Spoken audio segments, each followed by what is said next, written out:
Shalom, shalom, bien-aimés, bienvenue à la Minute de l'Encouragement. Comment a été votre semaine? J'espère qu'elle a été merveilleuse. Et vous n'avez pas oublié un sourire à Jésus, c'est très important. Nous voici au 7e mois de l'année. Quelle grâce, quel privilège que de voir ce mois. L'Éternel a été avec nous depuis les mois de janvier, février, mars, avril, mai et juin. Nous avons fini le mois de juin et il nous fait voir ce mois de juillet. Bénissons son nom, lui qui sera encore avec nous en ce mois de juillet. C'est une grâce, c'est un privilège. Plusieurs sont morts, mais l'Éternel nous a donné cette grâce à vous et à moi.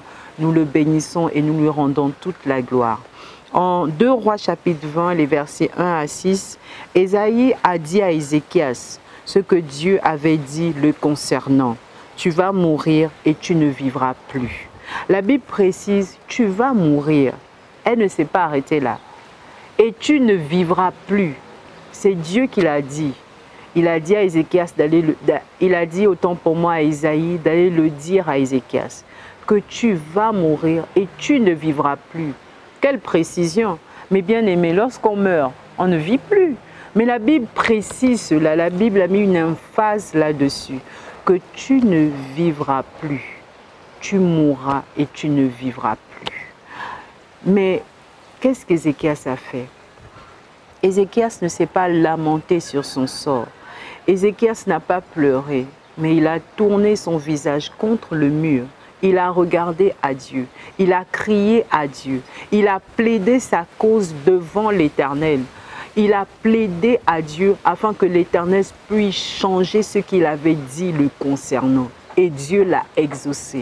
Alors je voudrais vous dire, en ce mois de juillet, en ce nouveau mois de juillet, nous sommes le 2 juillet aujourd'hui. Quel est ce défi auquel vous faites face? Quelle est cette situation qui vous menace? Quelle est cette maladie dont les analyses sont en train de dire que vous allez mourir ou que cette maladie est incurable? Quelle est cette maladie? Quelle est cette mort, qu'elle soit spirituelle, financière, matérielle ou mentale? Quelle est cette chose qui te menace, bien-aimé? Il est temps de faire comme Ézéchias. Il est temps non pas de se lamenter, non pas de pleurer sur son sort, mais de crier à Dieu, d'invoquer l'Éternel. Invoque-moi au jour de la détresse, dit l'Éternel en Jérémie 33, et je te répondrai. Si vous faites face à un temps de détresse, bien-aimé, invoquez l'Éternel et il vous répondra. En Ésaïe 41, le verset 21, la Bible nous dit « Plaidez votre cause, dit l'Éternel, prodisez vos moyens de défense. » Vous priez à Dieu, c'est une très bonne chose. Mais que dites-vous à Dieu? Est-ce que vous utilisez sa parole? Si vous ne le faites pas, je vous encourage à utiliser sa parole. Car l'Éternel ne peut pas ne pas accomplir ce qu'il a dit dans sa parole. Apportez la parole devant l'Éternel. Montrez-lui qu'il est écrit dans tel passage, dans tel chapitre. Voici ce que tu as dit, Éternel. Tu as dit en Jérémie 29, verset 11, que tu n'as pas de projet de malheur pour moi, mais de projet de paix afin de me donner un avenir et de l'espérance. C'est une manière de plaider sa cause. Alors, bien-aimé, plaidez votre cause devant l'Éternel. Donnez à Dieu des arguments, des raisons pour lesquelles il doit se manifester dans votre situation, dans votre maladie, dans ce qui ne va pas dans votre vie. Nous entamons la deuxième moitié de l'année. Il est temps de se lever dans la prière.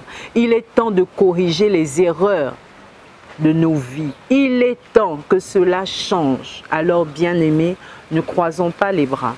Levons-nous dans la prière, plaidons notre cause. En Ésaïe 43, le verset 26, il dit « Réveille ma mémoire, plaidons ensemble, parle toi-même pour te justifier. » Parle à Dieu.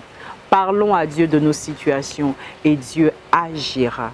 Alors je vous souhaite un agréable week-end dans la paix, dans la joie, que ce mois de juillet soit un mois de paix, un mois de souvenirs dont l'Éternel agira pour votre bien, un mois où l'Éternel se souviendra de vous, de votre famille, il vous enverra de l'aide de Sion. Recevez la gloire de l'Éternel dans vos vies, la restauration, la paix, la joie dans le nom de Jésus. Shalom et n'oubliez pas, un sourire à Jésus. Shalom.